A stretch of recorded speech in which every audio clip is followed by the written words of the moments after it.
let's move to something that affects over 13 million South Africans and many millions more across the world. South Africa is emerging as a hotspot for hunger due to the coronavirus pandemic. Oxfam has released a report looking at a number of hunger hotspots around the world. They are warning that by the end of the year, thousands of people could be dying of hunger every day across the globe. The picture on the ground here in South Africa seems to back up many of those concerns. Charity Gift of the Giver says it has never seen such need in all its 20 years operating.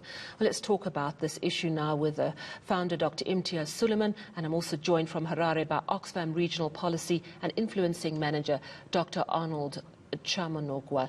Good evening. Let me start with you, Dr. Chamunogwa from Harare, and thank you for your time. Earlier this month, Oxfam released a report, and my understanding of the reading is that there are 10 areas of extreme hunger concern, among them Yemen, DRC, Afghanistan, Venezuela, South Sudan. But there are emerging hotspot concerns, and among them is South Africa, Brazil, and India. Just tell us what this means for us here in South Africa.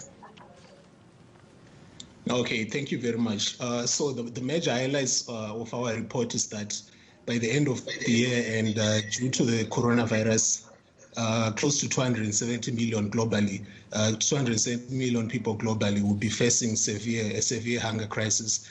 And what it means specifically for South Africa in this case is that there's quite a significant number of people, I think close to 4 million unregistered migrants within South Africa who will be at very high risk of facing hunger.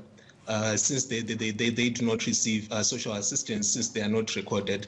And then we've also noted that within South Africa in particular, people in urban areas who work in the informal sector, if their livelihoods have been disrupted, so some of them might not be in a good position to obtain food from the informal markets in which they are dependent on.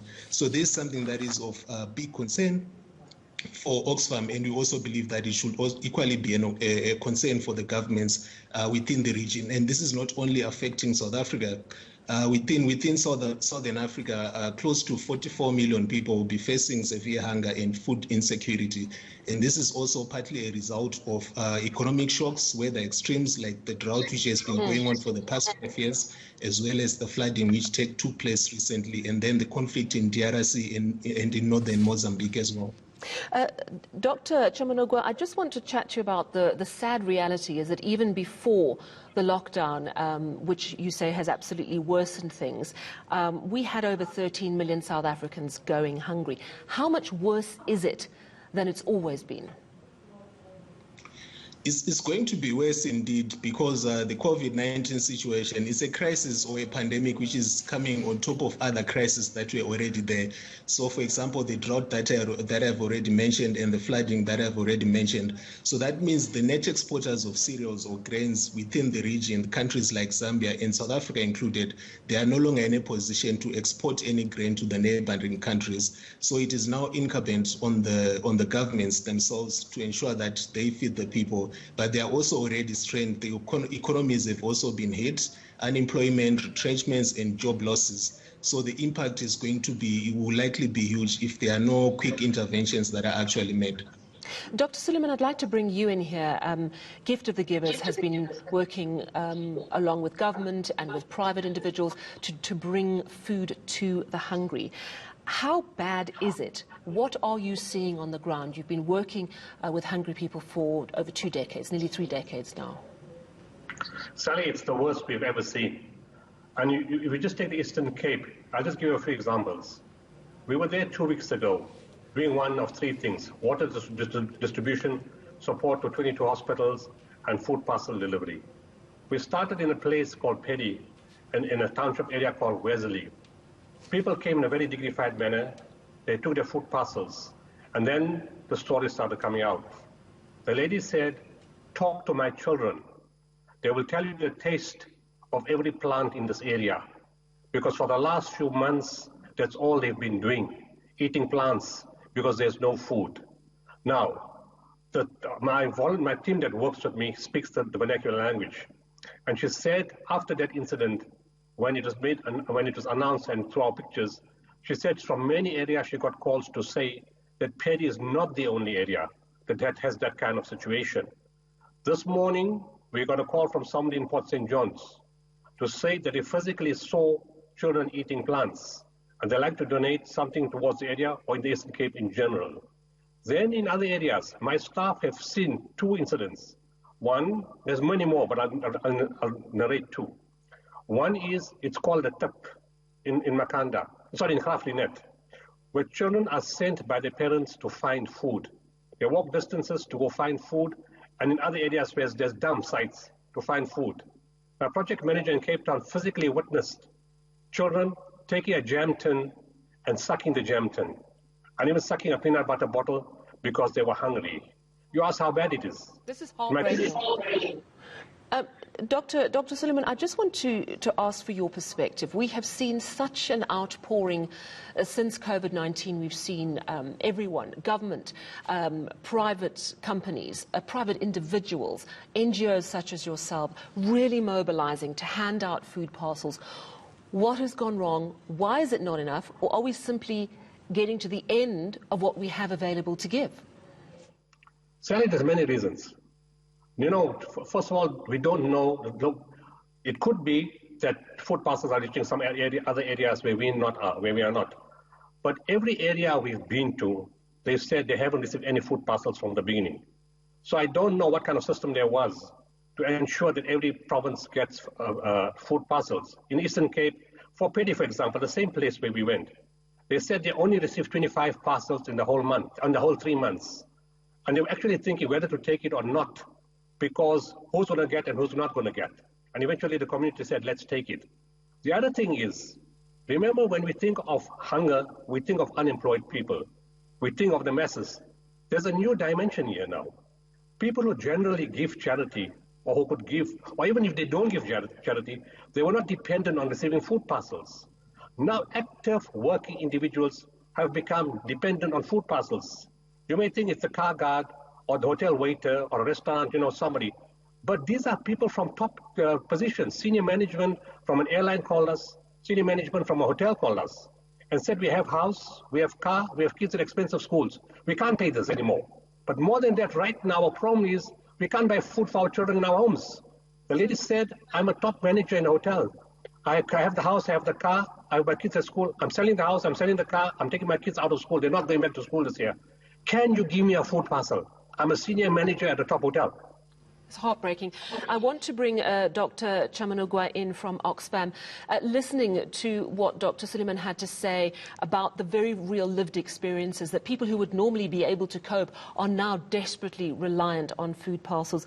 What is Oxfam calling for? And have you had any response? This report came out recently. You're calling on governments. You're calling for a mobilized, different approach. What is that approach? And have you had any response? Do you see any light at the end of this very dim tunnel? For there to be light at the end of the dim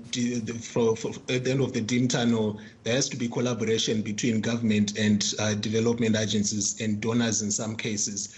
And what we are calling for at the moment is that small producers of food should be prioritized in terms of the economic rescue packages. So it's not the big corporations only that need to get support. It's the small producers who usually feed most of the urban poor. So that's the first call. And then the second one is to expand social assistance program so that no one is left behind. So those who are not in a position to access food, they need the social assistance. Social assistance, first of all, to feed their families in the immediate, and secondly, to revive their livelihoods activities. So these are mostly people in informal sector with small businesses who do not usually get the big economic rescue packages, but they will need urgent social protection and urgent financial assistance for them to get back their livelihoods on track.